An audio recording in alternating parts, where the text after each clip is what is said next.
मुल्तान समेत जनूबी पंजाब में गैरलानिया लोड शेडिंग का सिलसिला जारी है, जबकि रही सही कसर ओवर बिलिंग ने पूरी कर दी, जिसकी वजह से सार्फिन परेशान हैं।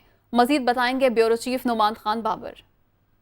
जी बिल्कुल, मैपको को जनूबी पंजाब के 11 अजला के 74 लाख सार्फिन के लिए 3800 मेगावाट बिजली दरकार है, लेकिन शॉर्टफॉल जो है 1100 मेगावाट से तजावज़ कर गया है, जिसकी वजह से शहरी इलाकों में 8 से 10 घंटे जबकि देही इलाकों में 12 घंटे तक की लोड शेडिंग की जा रही है। जिन फीडर्स पर बिजली की चोरी ज़्यादा है, लाइन लॉसेज है, वहाँ पर दुरानियाँ कहीं ज़्यादा है। सूरत हाल ये कि कारोबारी ज़िंदगी जो है मुतासिर हो रहा है, मामलात ज़िंदगी जो है मफलूज होकर रह गए। इस वक्त एक ताजर मौजूद है, उनसे बात करते हैं कि आया परेशानी क्या आ रही है, लोड शेडिंग आपको मसाइल क्या आ रहे हैं? मसला ये चल रहा है कि लोड शेडिंग 2 घंटे आती है, 3 घंटे जाती है, फिर आती है, फिर जाती है, फिर यूनिट्स पूरे नहीं होते बिजली के। इस वजह से ना पूरे बिजली आ रही है, जिस वजह से कस्टमर कोई भी चीज़ चेक कराते हैं तो वो सही तरह चलती नहीं, कस्टमर खाली चला जाता है। ताजर इंतहाई परेशान है, बिल ज़्यादा आ रहे हैं, लाइट है नहीं, क्या मुश्किलात है मुआशी तौर पर? मुश्किलात तो ये है कि एक तो इन्होंने सेल टैक्स लगा दिया 6,000 रुपये पर दुकानदार बिल के अंदर 6,000 रुपये भरेगा।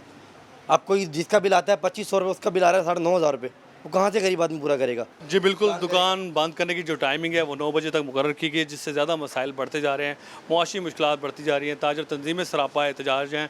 मुतालबा ये किया जा रहा है कि मैपको काम जो है, जो शेड्यूल दिया गया है लोड शेडिंग का, जो 3 से 4 घंटे तक कर दिया गया, उस पर ही अमल दरामद जो है उसको यकीनी बनाया जाए ताकि इनके मामलात जो हैं वो ठीक हो सकें। जी।